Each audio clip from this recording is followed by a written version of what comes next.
India's visiting China. It's like that awkward family reunion where you have to borrow money from that cousin who still owes you apology. PM Modi is heading to China for the SEO summit, first time in several years, while still pushing Make in India. But why talk to China? It's because India buys almost $101 billion worth of goods from China every year. From smartphones to the stuff that makes your medicine work. And you don't ghost your biggest supplier unless you're ready for a very expensive breakup. So here's what India wants from the deal. First, keep importing 40% pharma ingredients from China, but at better terms. Second, bring in high-tech manufacturing know-how for industrial parks in tier 2 cities. Third, reduce the trade deficit, which is currently around $70 billion.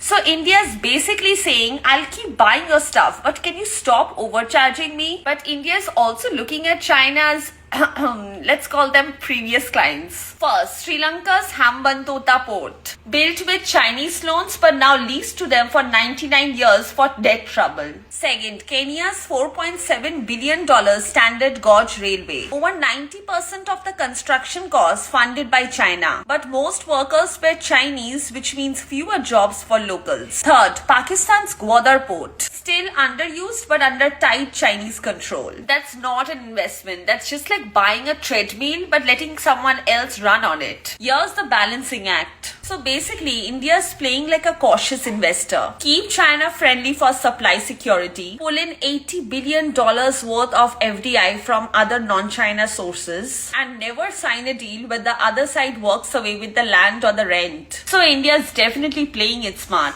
Keep talking to China but keep your land registry and wallet closed.